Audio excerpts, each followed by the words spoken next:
Welcome to Case by Case. This is a podcast brought to you by Floyd Zadkovich. This is Calum Cheyne. I'm Luke Zadkovich. Every episode, we read a case independently of each other. So jump on the podcast, we hit record. So what you get is our raw thoughts on that law. And we're super excited with some of the guests we've got coming up on future episodes. So keep an eye out. And if you like the podcast, all we'd ask is that you hit subscribe and share with your network. Okay, let's get into it. Let's do it. Welcome to Case by Case. This is a podcast brought to you by Calum Cheyne and Luke Zadkovich. I'm Luke. Calum, how are you? I'm very good, Luke. How are you doing? Very good. Good. Oh, you know what?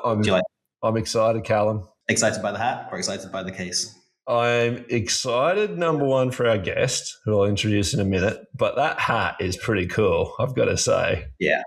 Yeah. This is our new merch. New merch. Yeah, we've got a while to match James Dapperchi and his merch kind of push, but we're trying, huh? We're trying. We're on the way there, exactly. Well, let me get on to our guest and welcome Ben Hayward from Monash University in Melbourne. Ben, how are you? It's great to be here. Thanks for having me. And it's been a nice day here in Melbourne. So glad to be linking up with you both. Excellent. I'll just, for those who haven't come across Ben yet, I'll just give a little intro and then, if you can tell us a bit about yourself, that would be great. Ben's a legal academic working in the Department of Business Law and Taxation at Monash Business School. He did his PhD in private international law and in international commercial arbitration. And I think we're going to delve into a really interesting point in arbitration in this case. Dr. Hayward has published on a range of private law and public law topics in Australian and international law journals and presented at many conferences over the years. So we're absolutely delighted to have Ben join us today and grateful for your time.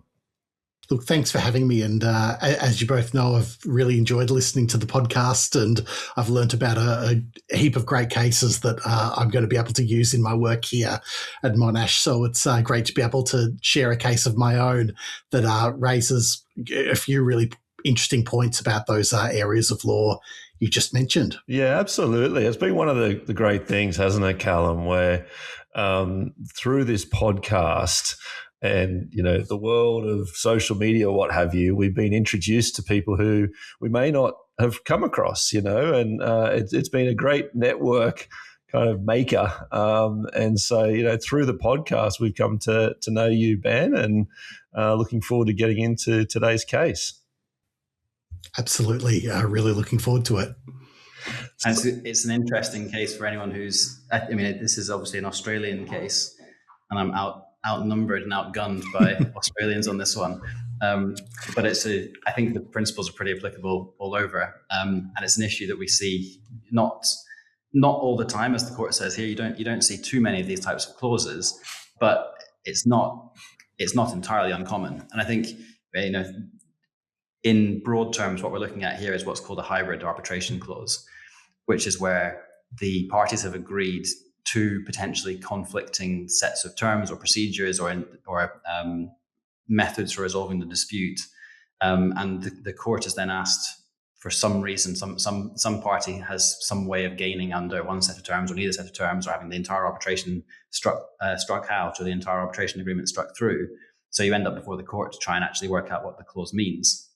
And I think it's something which is relevant in the world of international trade, where a lot of contracts are not as formal as the contract that we'll see here, but actually rely on incorporation and reference. And there might be a term in a trade recap or a shipping recap, which then conflicts with an arbitration agreement in the body of the appended contract or in the terms that are incorporated. So it's not something that you see every day, but it's also not something that is entirely outside the world of possibility, and it's something which commercial parties need to be aware of. So it's a really good one for the podcast, and I'm very glad, Ben, that you suggested that we look into it. Yeah, it's certainly the first time this issue has arisen in Australia. as far as I'm aware, or at least the first time it's hit the courts. Maybe not the first time it's happened, but the first time it's had a judgment addressing this type of hybrid arbitration clause. Yeah, it's one of those ones, isn't it, where sometimes hybrid arbitration clauses, and what we mean by that is where the arbitration clause pulls from different clauses and kind of puts it together. It may have the institutional rules from one body and then ask it to be administered by or conducted by a different body, not the one that was supposed to administer those particular arbitration rules, and many variations of that. It's kind of a, for want of a better word, sometimes a mismatch of different parts of, what makes up an arbitration clause put together. And sometimes I think, that may be the result of negotiation, where one party's pushing for one thing, another party's pushing for another thing, and say, well, we'll give a bit here, take a bit there, and put it together. So it's kind of, as some of these contracts, commercial contracts, end up being a product of negotiation, a bit of toing froing. I think there's also, though, and this may be one of those cases, as you say, Calum, it's a more sophisticated clause. I think some thought has gone into the clause, and it could well be that the parties, or one led by one party, has sought to design a clause for particular reasons, and they have deliberately chosen to have an ad hoc arbitration that pulls in, say, the ICC rules, but then has a different body, as we're going to see here, responsible for appointing the arbitrator if the parties can't agree. And that's where I think the courts are urging some caution around that, because it introduces a layer of uncertainty. But it could well be that these clauses have had a lot of thought into them, and actually, the parties and their lawyers have been very deliberate in trying to craft the clause in this way. So before we get into it in more detail, I'll just give the case citation for all our citation lovers out there. We're talking about the case of Downer Utilities Australia Pty Ltd and Murra Warra Asset Co Pty Ltd. This is a Supreme Court of Victoria case in the Commercial Court arbitration list. And the citation is 2026 VSC 48, and it was heard before Judge Croft. I think perhaps, Ben, if you're up for it, maybe you could give us a bit of the background of this case and just get us going on some of the facts, and we can go from there.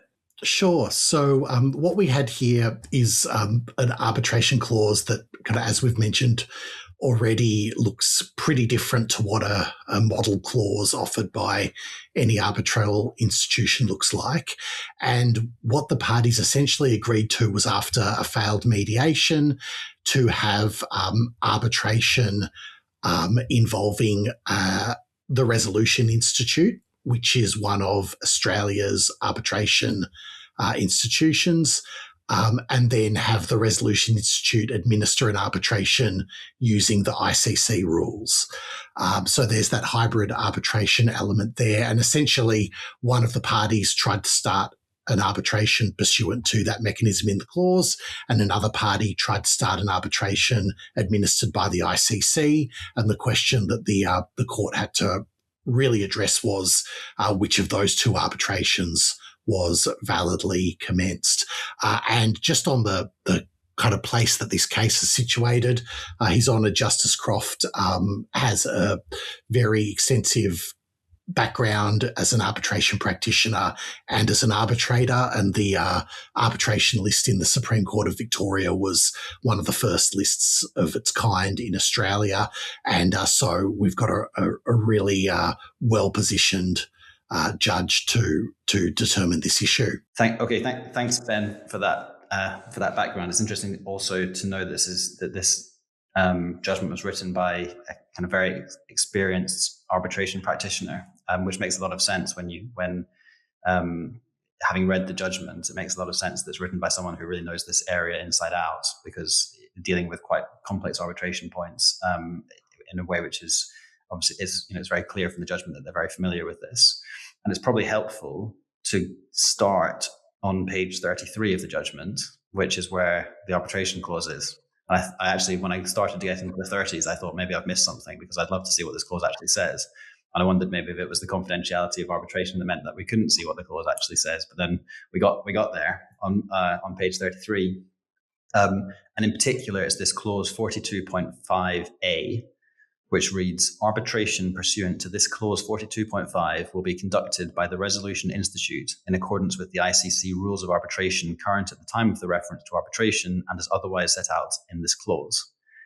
And that's where all the issues stem from, because the argument goes it's in fact not possible for the Resolution Institute to conduct arbitration in accordance with the ICC Rules of Arbitration, because the only person who can conduct arbitration in accordance with the ICC Rules of Arbitration is the ICC itself. And so, the argument goes that that any reference to arbitration has to be to the ICC itself, which has not been done. And I think, I'm not sure exactly why, but I think that maybe for time bar reasons or for some other reason that could now not be done. And I guess that's the commercial backdrop, is that you're in a position where arbitration, in fact, cannot now be commenced.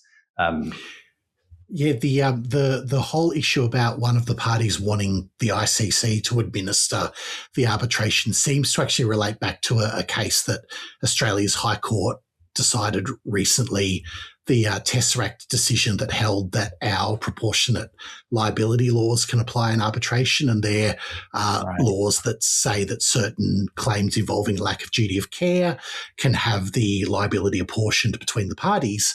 And it seems from this judgment that the issue was that the ICC rules allow joinder, and that there was potentially an argument about apportioning the liability, but that the ICC rules give the joinder powers to the ICC institution. And if you've got the Resolution Institute administering under the ICC rules, then those joinder procedures wouldn't be able to apply. Interesting. I wondered what the windfall was. It would be very unusual for two commercial parties to decide that this is simply an interesting legal question without one of them standing to have some significant windfall. But that's very interesting. So effectively, one of the parties needed the ICC to be the one actually administering the arbitration, because that would then give them a power to potentially massively reduce their exposure. I was going to just add, the Victorian governing law actually plays a role here as well, because in all the other states and territories, you can apportion even if all of the concurrent wrongdoers aren't party to the proceedings. But Victoria's law is the outlier and says you can only apportion if the concurrent wrongdoers are party to the proceedings. So the peculiarity of the particular governing law plays a role in that kind of package of circumstances as well. It's very interesting. That's a really helpful insight into what's actually going on here behind the scenes, because obviously once you start to get into it in a bit more, once the decision has been made, and spoiler alert, the arbitration clause or the arbitration agreement is kind of upheld here, insofar as the Resolution Institute can apply the ICC rules. Effectively, it is supposed to do that, which I think is the only sensible way to read the clause. But once the court has made that decision, then almost everything else becomes matter for the tribunal. So you don't get into these points, these interesting points that you're referring to there, Ben, because almost by making the finding that this is properly dealt with in the hands of an arbitration tribunal, the court immediately then has to stop dealing with anything else, because it all becomes a matter for the tribunal. And actually, the less the court says, the better, because you don't want to be seen to be in any way interfering with the jurisdiction of the tribunal. Yeah, so all of that ultimately goes to the merits for the tribunal to decide once the right forum has been identified here, which, as you said, was the Resolution Institute administering according to as much of the ICC rules as it and the tribunal thinks are relevant. And as you mentioned, it just came down to His Honour saying, well, this is what the clause says. This is really the only way we can read it. And although this might not be a good idea, these are commercial parties, well advised, and this is what they agreed to. So that's how it'll proceed. Yeah, he does. It's interesting, given how how clearly the judge feels that this is a bad idea. He then refers to the parties being well advised. I thought that was he said you're obviously well advised, but I would have advised you slightly differently. And even his final parting shot is almost, can you please go away and agree something that makes a little bit more sense, please? When in the final paragraph he says, it bears stating the parties are of course free to resolve the matter in a practical way, one which avoids the procedural gymnastics of the Resolution Institute conducting a hybrid arbitration by applying the ICC rules. So he's almost saying there, you can have this dispute resolved any way you like, but maybe you want to think about agreeing to a procedure that makes a little bit more sense for the way this is going to be conducted. If I can just chime in here, that's really interesting background there that you've kind of unpacked, Calum, and thank you, Ben. It explains why there's quite a tussle over this clause.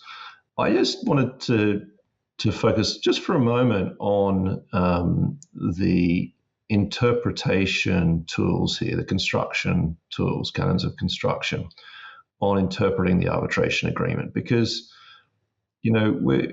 we obviously deal with a number of different jurisdictions as a firm, not just Australia, but also England and the US as well.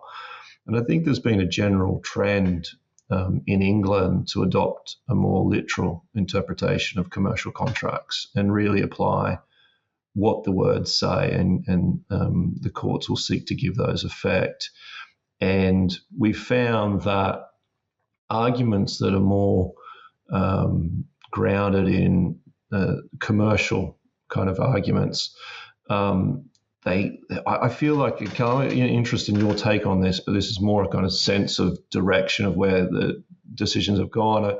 I felt over the years there was a bit of a high watermark around, giving a commercial interpretation to contractual language, and there's been more of a trend back towards a kind of literal approach and what the actual words say. And I think, reading the opening here in this case, on the Australian side, I tend to think there's a bit, and I'm interested in your take on this, Ben, but I tend to think there's a bit more of a purposive approach, a bit more kind of, character of, well, what's the text, of course, what does it say, but, also context, also the commercial circumstances which the language seeks to address, the purpose. And of course, it's an objective test. That's the same in both jurisdictions. But the test here, and I'm referring to the ASSK Investments decision that's quoted in this judgment at paragraph 11, it just reads to me like the court is guided a little bit more perhaps by the commercial circumstances in Australian interpretation.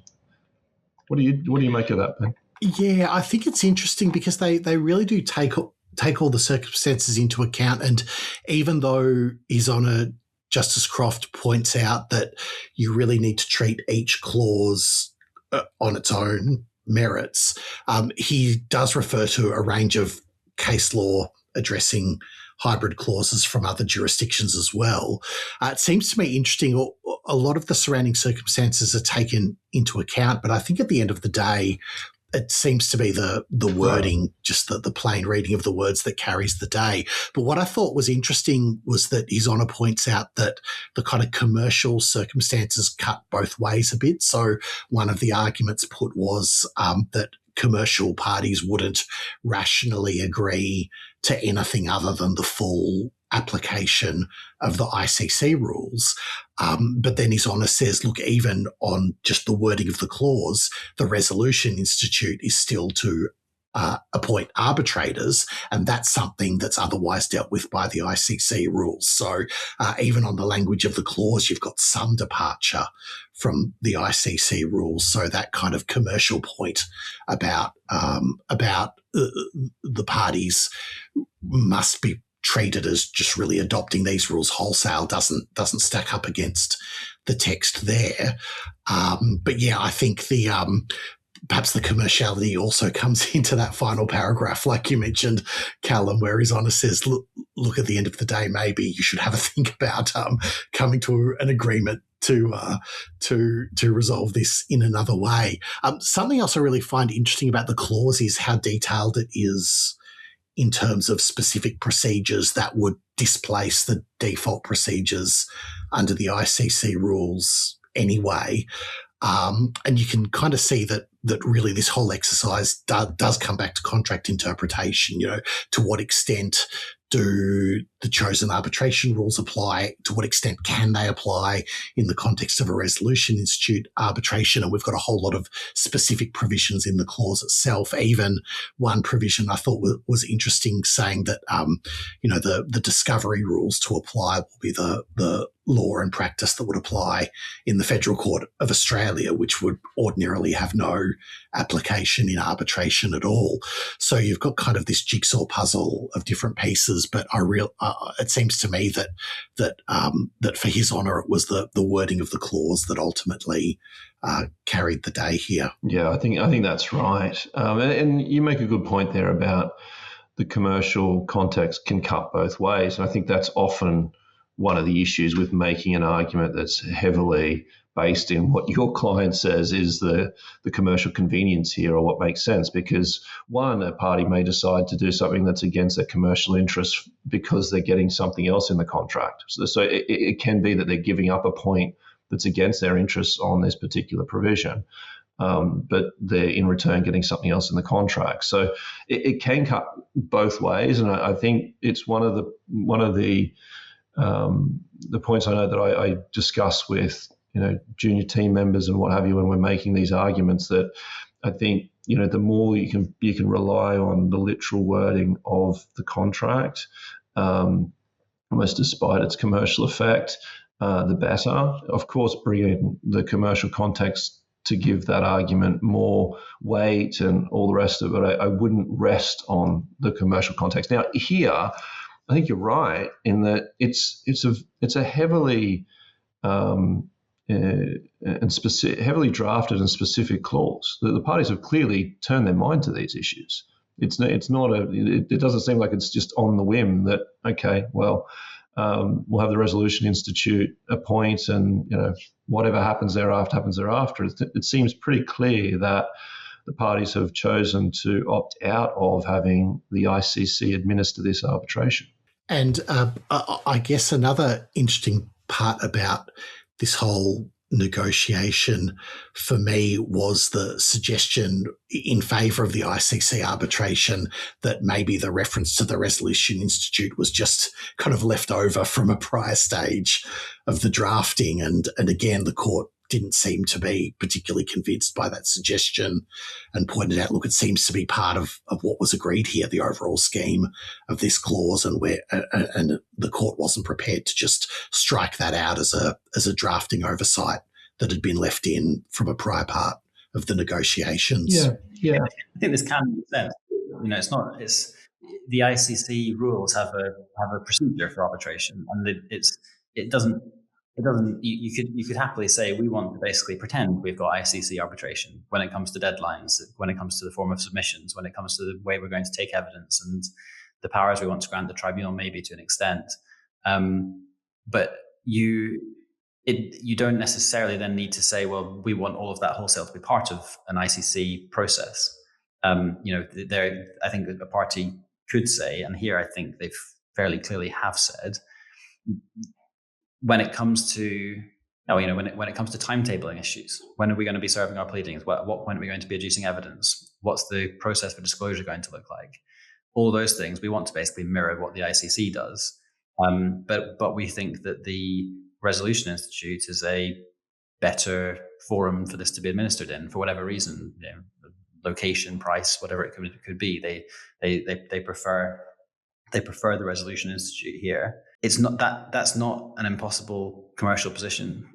In fact, it's not unlike a lot of positions that you'd see parties take where they want certain disputes resolved in certain ways. And I think going back to what you were saying earlier, Luke, and our kind of more literal interpretation in the English courts currently,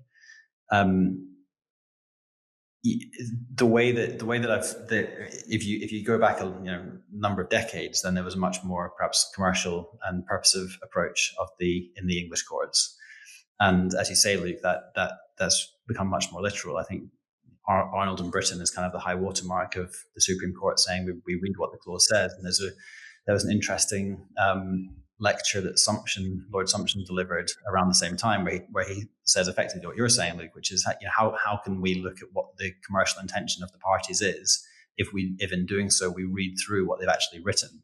If the commercial intention of the parties is what they've written in the contract. That's the long and the short of it.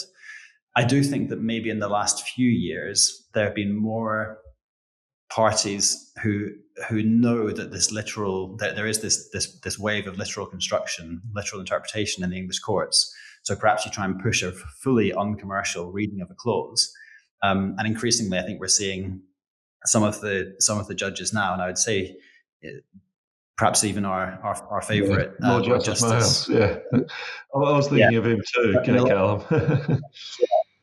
I think a lot of his judgments. I think the reason that he resonates with us is that they come to the landing that feels commercially sensible. But it's never saying we're going to read through what the clause says and we're going to disregard it and we're going to do something commercial instead. It's just, as you say, Luke, in the lens of the contract as a whole, what does the clause say? And if the clause is capable of two competing meanings, but one of them is commercially mad and one of them is commercially, the sort of thing the parties probably intended, then I think the English court is, still willing to say that where there's doubt, you can look to the commercial reasoning that the parties might be understood to have had at the time.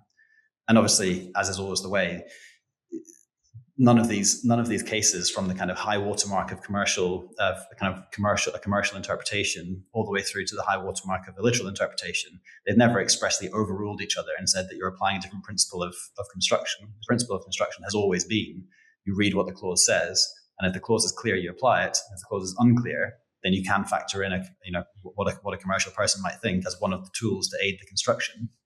But I think we're now in that more literal way of interpreting clauses. It's just that slightly opens the door for the mad literal interpretation that someone says, the court is always taking a literal approach these days, so let's throw in this argument where if you read it in this way, it clearly says this, but it's obviously commercially mad and you could read it another way. And the court will often go with the slightly more commercial, the more commercial reading of the two, where there are two competing readings. Yeah, and here I don't think we're talking about something that's commercially mad. I think parties are well within their rights to say, well, we like a lot of the ICC rules, but we don't want the ICC to administer the arbitration. There's a hefty cost that goes along with the ICC administered arbitrations. I think it's money well spent.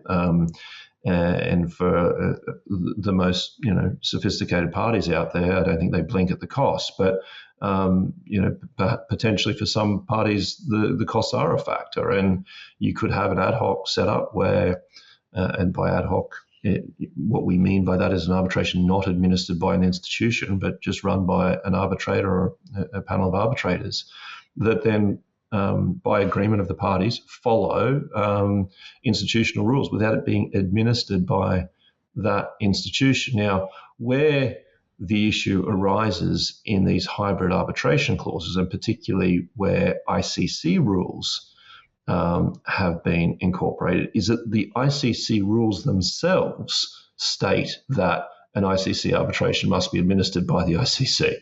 And so, and I think we should get into some of these Singapore cases and touch on them. But I think there's an internal inconsistency when you read the arbitration clauses drafted in the contract and pull in some of the rules that are being incorporated through, in this case, the ICC rules. And it's that inherent inconsistency, I suppose, where you can see someone who wants to challenge the clause entirely coming along and say, well, it doesn't work because there's an inconsistency here. And in this case, the court has, and as you said at the outset, Ben, there's not other Australian cases to look to, but they've looked to Singapore. It seems like Singapore is a place where hybrid arbitration clauses are used more commonly. I'm actually off to Singapore next week, so I might, and it's for the ICMA Congress that's on running next week. So there's going to be a bunch of arbitrators in the maritime space in Singapore. So I might bring up this topic with them actually. But anyway, I digress. So would you like to touch on any of those Singapore cases that have dealt with these hybrid arbitration clauses? Yeah, so as you say, there's been kind of 3 Singapore cases that Justice Croft identifies.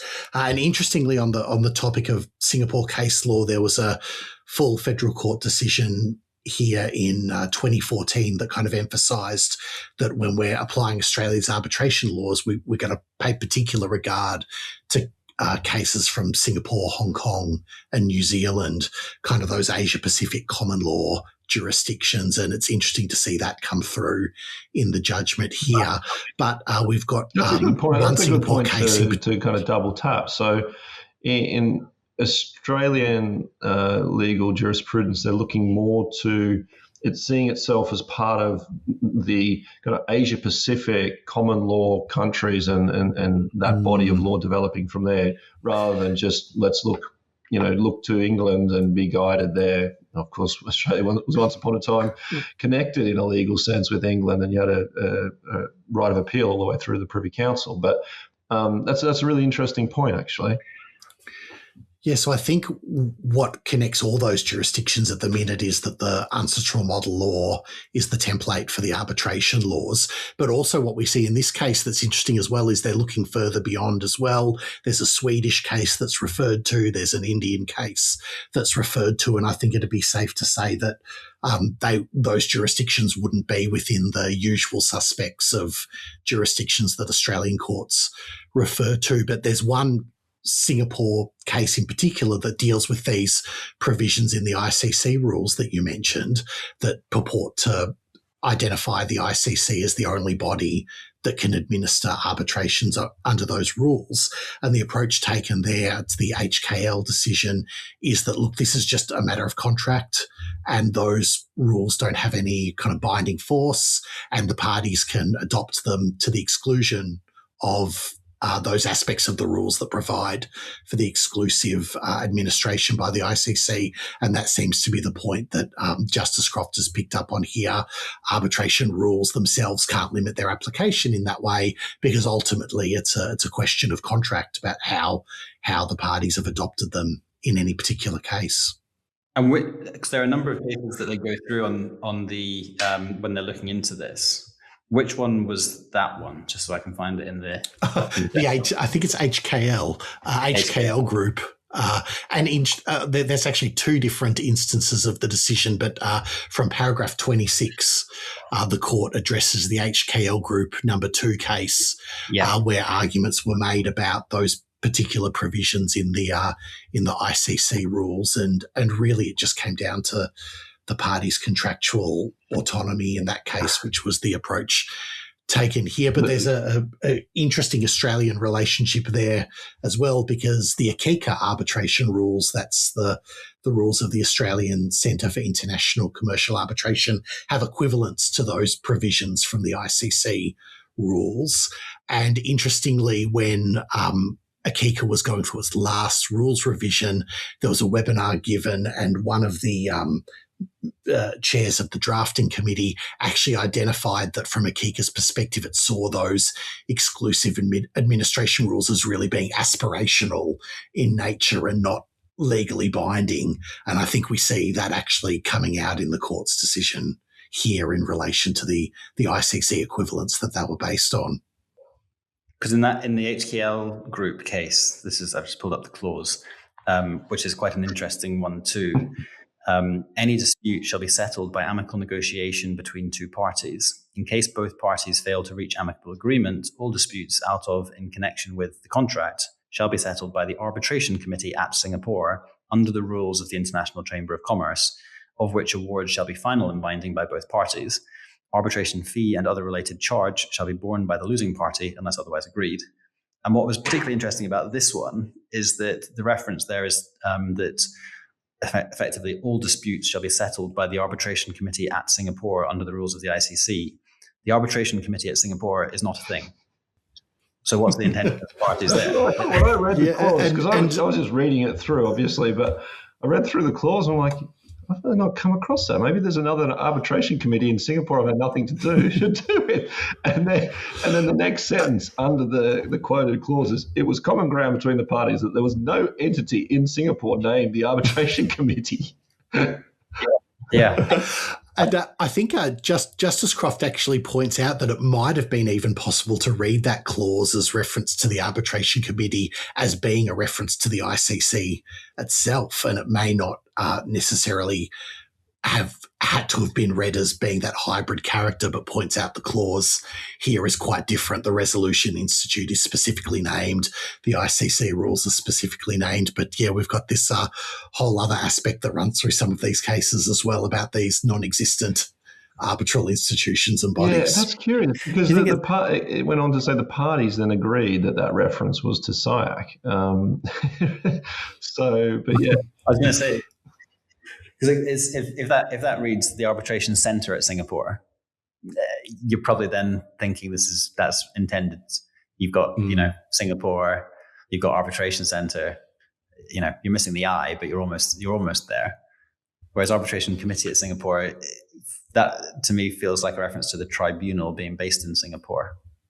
The tribunal being the arbitration committee. Yes, at the outset I said there's kind of a dichotomy in these types of hybrid arbitration clauses. Some are the product of, let's just say a little sloppy kind of drafting, and then others are the product of very specific, highly, drafted clauses. This is probably in the former of those. Probably leans towards the former. So, okay, where to from here? We have these Singapore cases. And the upshot of those is essentially that it is possible as a matter of drafting to have one body administer these arbitrations, applying the rules of another body, or having just the arbitral tribunal without being part of an institution, applying institutional rules without the infrastructure of that institution. And that the courts, the fact that you've got this kind of hybrid nature to the clause, or there's a conflict of some kind, is not in and of itself a reason to strike down the arbitration agreement. What the courts will do is they will look to see how can it work, how can it be put together, what did the parties mean here, and in most of these cases they have found a way through that to give them effect.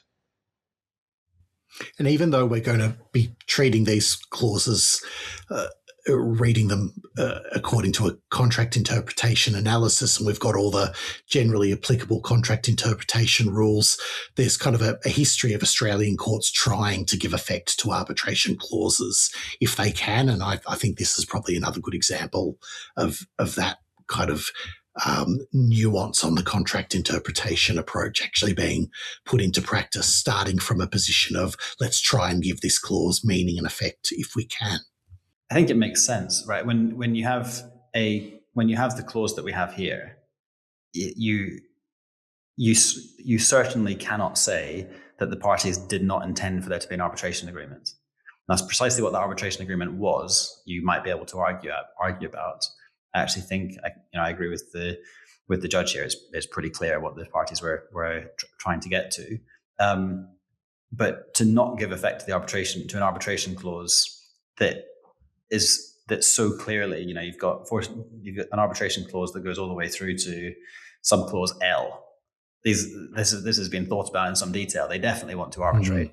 Exactly how they want to arbitrate, maybe you can argue about, but they definitely do want to arbitrate.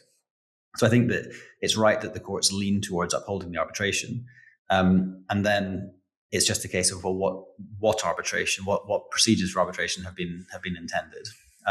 So you can, almost as soon as you have some clear indicia in a contract that there's an intention to arbitrate, it feels like you're going to be fighting an uphill battle if you want to argue that there should be no arbitration, or that this isn't, that there is no agreement to arbitrate. I think, Calum, just on that, I always have found conceptually that it helps, in my mind, to separate the arbitration agreement from the main agreement. Just conceptually, as a matter of understanding how it works. And in this case, clause 42.5 is itself pretty much a full contract. It is pretty weighty, right? And if you just looked at that as an agreement, took it outside this main contract that it sits within, and had two parties agreeing to it, you could not walk away from that and say, oh, they didn't try to agree to go to arbitration. Of course they agreed to go to arbitration. It's just a question of what form of arbitration should that be? Have they agreed?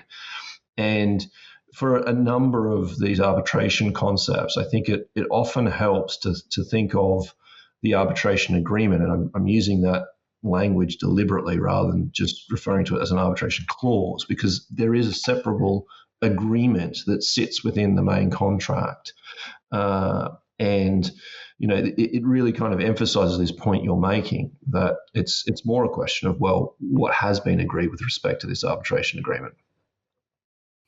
And I think that's reflected in kind of the nature of this dispute. It wasn't really about whether the arbitration agreement was valid or not. It was about which of the two arbitrations were the correct one. And I think it's interesting, a question that I think this case could lead into is when you look at the conclusion and orders in paragraph 111, paragraph C states, in filing a request for arbitration with the ICC Secretariat on 29th of August 2025, the defendant did not commence an arbitration for the purposes of these provisions. And something that I don't think Australian courts have dealt with yet, that has been dealt with in other jurisdictions, is whether you can claim damages for breach of an arbitration agreement by pursuing a dispute resolution process that isn't provided for in the agreement. And often that arises in the context of where one party goes to court rather than pursuing arbitration. But yeah, just seeing that paragraph C in the orders just made me wonder, well, is there a claim for damages for being dragged into the wrong type of arbitration? And I guess that's something we might have to wait to find out about on another day. That'd be interesting. And so where do we, if we try and land this somewhere, what's the advice to commercial parties when they are negotiating and agreeing their arbitration agreements? I think one that stands out from this, the obvious one that stands out from this, is unless there are clear reasons to have some kind of hybrid procedure, you're probably entering into some complex and uncertain territory in doing so. It might seem like a very good, sensible idea when everyone's friends around the board table, but a few years on, when people are feeling less friendly and want to take points on the contract, it might seem like not quite such a good idea to have an arbitration clause that is open to some kind of doubt. And actually, simplicity is often more helpful in these arbitration agreements. I think that's one thing that stands out here for me. Any other points that jump out to you, perhaps Ben or Luke? Well, I think when you look at, as I said before, when you look at this full arbitration agreement and think of it as a contract, it seems to me it's a very deliberate attempt to have specific language and a specific format for this tribunal that, yes, will draw upon the ICC rules of arbitration at the time of the reference, but it's very specific. It sets out that all evidence in chief will be in writing. It has, a threshold of 25 million there as to how many potential arbitrators will be listed. It clearly wants the Resolution Institute to provide the list of arbitrators. And my immediate thinking there is that the parties, one party maybe particularly, was very interested in having specialist arbitrators ruling on disputes arising under these contracts. And for whatever reason, they may not have been convinced that the ICC list of arbitrators was suitable to rule on this contract, whereas the Resolution Institute's list was.